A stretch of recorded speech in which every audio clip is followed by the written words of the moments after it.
नमस्कार दोस्तों, कैसे हैं आप।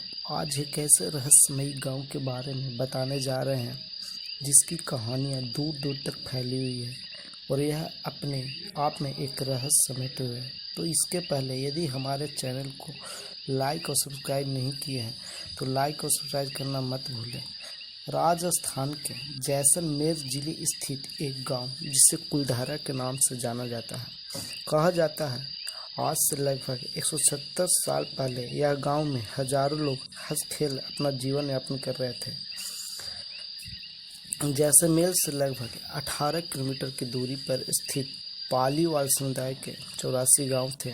पालीवाल समुदाय ब्राह्मणों के समुदाय थे। इस 84 गांव में एक गांव था कुलधारा।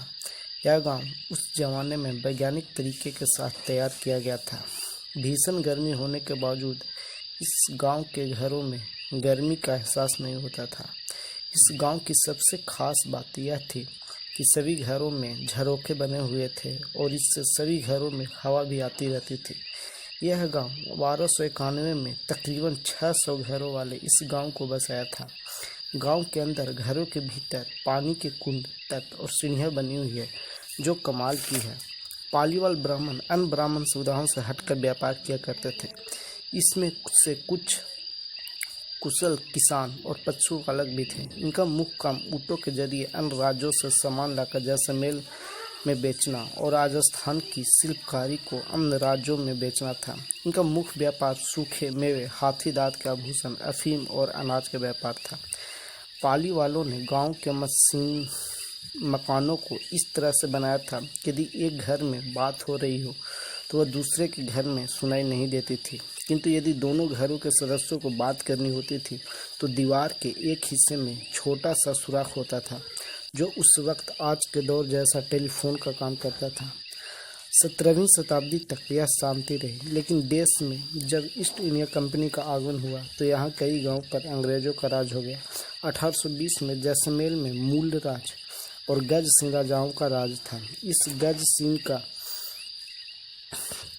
कहा जाता है कि यह गांव रातों रात उजाड़ गया, मतलब इस गांव में रहने वाले सारे लोग रातों रात गायब हो गए। इस रहस्य के पीछे एक कारण बताया जाता है। उस समय गज सिंह राजा का राज था और उस राजा का दीवान मालिक सालिक सिंह था, जिसे कुलधारा गांव में अधिक कर वसूलने के लिए रखा गया था। एक दिन सालिक सिंह जो कुछ घर गांव के प्रधान की पसंद आ गई, वह उसे किसी भी कीमत पर पाना चाहता था।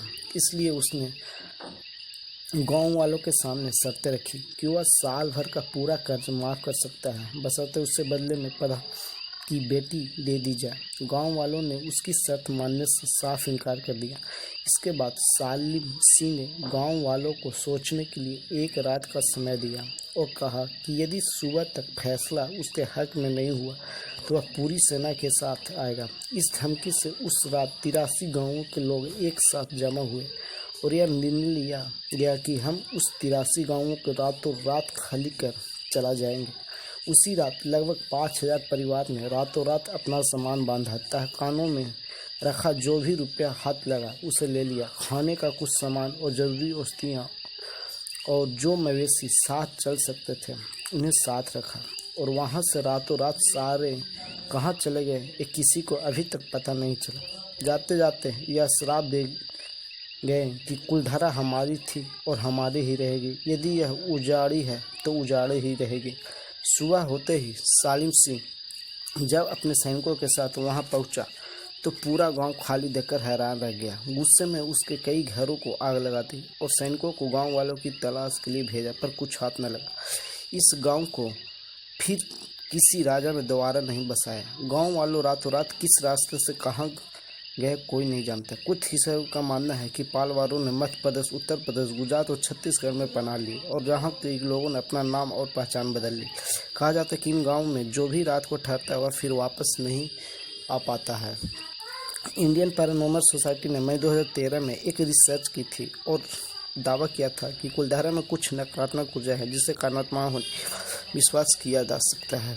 अब कुलधारा में 600 से अधिक घरों के अवशेष, एक मंदिर, 1 दर्जन कुएं, एक बावड़ी, 4 तालाब और आधा दर्जन छतरियां शेष बची है।